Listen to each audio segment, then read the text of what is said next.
আসসালামু আলাইকুম এভরিওয়ান। আজকে আমি তোমাদের সাথে শেয়ার করব চিকেন পিৎজা রেসিপি।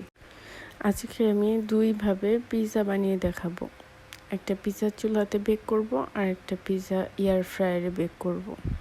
দুইভাবে বানানোই সহজ, কিন্তু আমার কাছে মনে হয় চুলায় বেক করার থেকে এয়ার ফ্রায়ারে বেক করা অনেক বেশি সহজ। এই ভিডিওতে আমি পিৎজার A to Z রেসিপি বানিয়ে দেখিয়েছি। তোমরা খুব সহজেই বাসায় পিৎজা তৈরি করে নিতে পারবে। তো চলো ইজি ওয়েতে আমরা পিৎজা বানানোর রেসিপিটি দেখে আসি। প্রথমে আমরা পিৎজার কিমা বানানোর জন্য কি কি লাগবে দেখে নিই। এখানে আমি চিকেন কিমা বানানোর জন্য ব্রয়লার মুরগির বুকের মাংস নিয়েছি 4 পিস। এখন আমি এই মাংসগুলো মশলা দিয়ে সিদ্ধ হতে দেব। 1 চামচ আদা বাটা, 1 চামচ রসুন বাটা এবং 1 চামচ হলুদের গুঁড়া,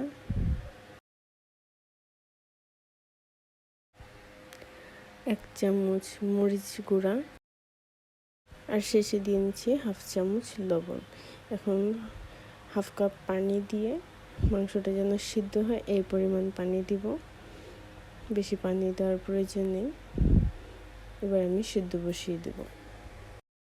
এইবার পিৎজার জন্য ডো তৈরি করে নিতে হবে। এখানে আমি নিয়েছি 1 কাপ ময়দা, 1/2 চামচ লবণ, 2 টেবিল চামচ চিনি। আমার কাছে পিৎজার ডোতে একটু সুইট ভাব পছন্দ, এই জন্য আমি একটু চিনির পরিমাণ বাড়িয়ে দিয়েছি। আর ইস্ট নিয়েছি 1 চা চামচ। হালকা একটু মিক্স করে নিচ্ছি। মিক্স করে নেওয়ার পর এখানে আমি ব্যবহার করব কুসুম গরম পানি। পানিটা একটু আন্দাজ করে ব্যবহার করতে হবে। পিৎজার ডোটা এমন হবে, বেশি শক্তও হবে না আবার বেশি নরমও হবে না। ওই আন্দাজ করে আপনাকে পানি অ্যাড করতে হবে। দেখুন আমি অল্প অল্প করে পানি অ্যাড করছি এবং মিক্স করছি। এভাবেই আস্তে আস্তে পানি অ্যাড করতে হবে। পানি অ্যাড করতে করতে পিৎজার ডোটা একটু নরম হয়ে যেতে পারে, তাতে ভয় পাওয়ার কিছু নেই। এখন দিয়ে দিচ্ছি পরিমাণ মতো তেল। তেল দিয়ে মিক্স করলে নরম ভাবটা চলে যাবে, সুন্দর একটা স্টিকি ভাব চলে আসবে। কথা বলতে বলতে আমার ময়দা মাখা হয়ে গেছে। এবার আমি এটাকে রেস্টে রাখবো সর্বনিম্ন আধা ঘন্টার মধ্যেই সেট হয়ে গেছে। আমি বেশি সময় নিইনি, যেহেতু আমার একটু ইমার্জেন্সি ছিল, এই জন্য আমি তাড়াতাড়ি এটা অ্যাক্টিভ হওয়ার সাথে সাথে আবার একটু মুথে আবার 10 মিনিটের জন্য ঢেকে রাখবো। এখন চলে যাচ্ছি পিৎজার কিমাগুলো বানানোর জন্য।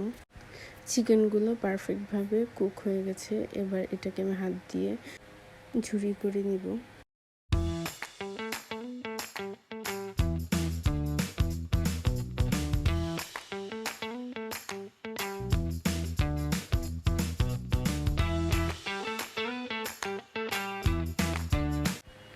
ঝুরি করা হয়ে গেছে। এবার একটি প্যানে তেল গরম করে নিব। তেল গরম হয়ে গেলে 1 কাপ পরিমাণ পেঁয়াজ কুচি এবং 2 টেবিল চামচ পরিমাণ বা 8 থেকে 10টা কাঁচামরিচ লম্বা করে কেটে দিয়ে দিয়েছি। পেঁয়াজ ভালোভাবে ভাজা হয়ে গেলে 1 চামচ হলুদ গুঁড়া, 1 চামচ মরিচের গুঁড়া এবং 1/2 চামচ লবণ, এগুলো ভালোভাবে ভেজে নিতে হবে। ভাজা হয়ে গেলে ঝুরি করে রাখা মাংসগুলো অ্যাড করে দিতে হবে এখন। এরপর হালকা নাড়াচাড়া করে নামিয়ে নিলে হয়ে যাবে। এবার আমি একটি পাত্রে অয়েল ব্রাশ করে নিচ্ছি। এখানে আমি পিৎজাটা বসাবো।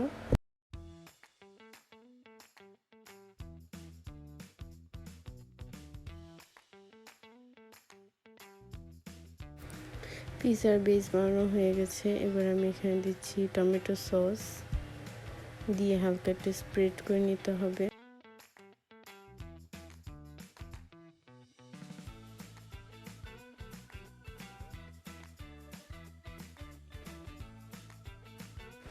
এবার অ্যাড করব মেয়োনেজ। এটা আমি বাসায় বানিয়েছি, এটা হোমমেড মেয়োনেজ।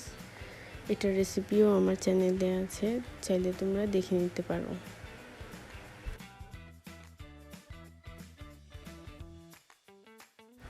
মেয়োনেজটাও হালকাভাবে স্প্রেড করে নেওয়া হয়ে গেছে। এবার আমি চিকেন কিমা উপর দিয়ে দিব।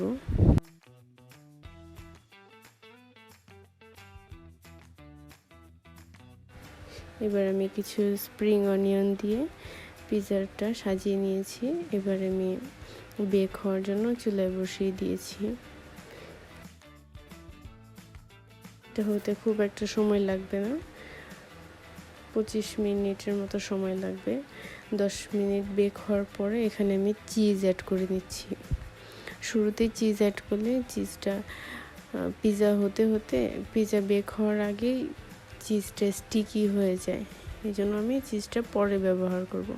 পিৎজা হয়ে গেছে, এটা অনেক টেস্টি খেতে হয়েছিল। তোমরা বাসায় বানিয়ে খেলে তারপর বুঝতে পারবে কতটা টেস্টি পিৎজা এটা। এটা তো চুলায় বানিয়ে দেখালাম, এবার চলো আমরা এয়ার ফ্রায়ারে একটা পিৎজা বানিয়ে ট্রাই করে দেখি।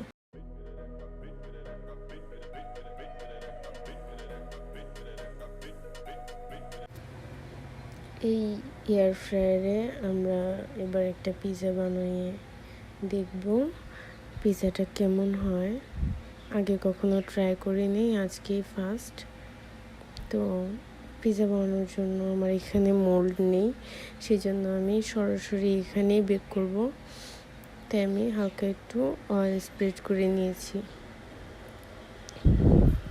সেম প্রসেসে আমি এখানে বসিয়ে দিয়েছি, চুলায় যেভাবে পিৎজাটা বসিয়েছিলাম এখানেও সেই সেমভাবেই পিৎজাটা মেক করেছি। এবার বেক হতে দিয়েছিলাম 15 মিনিট। ভিডিওটা করা হয়নি, টাইম সেট আপের সময় ভিডিওটা করা হয়নি। তো এখানে আমার পিৎজা হয়ে গেছে। আমি এখানে 15 মিনিট সময় দিয়েছিলাম। উপর থেকে চিজটা বেশি ক্রিস্পি হয়ে গেছে, ভেবেছিলাম খেতে খুব একটা ভালো হবে না, যেহেতু উপর থেকে চিজটা স্টিকি ভাবটা নষ্ট হয়ে গেছে, সেজন্য ভেবেছিলাম ভালো হবে না। কিন্তু খাওয়ার পর দেখি আমার ফার্স্ট টাইম আমার কাছে এই পিৎজাটাই ভালো লেগেছে। আমার বাসায় বানানোর মধ্যে বেস্ট পিৎজা ছিল এই এয়ার ফ্রায়ারে কুক করা পিৎজাটা। একদম খুবই সফট হয়েছিল। আমার ওই পিৎজাটাও সফট, কিন্তু এই পিৎজাটা অনেক বেশি সফট। তো আশা করি আমার রেসিপিটা তোমাদের ভালো লেগেছে। ভালো লাগলে অবশ্যই আমার চ্যানেলটাকে সাপোর্ট করবে এবং অবশ্যই একবার হলেও আমার রেসিপিটা বাসায় তৈরি করে আমাকে কমেন্ট করে জানাবে। সে পর্যন্ত আল্লাহ হাফেজ।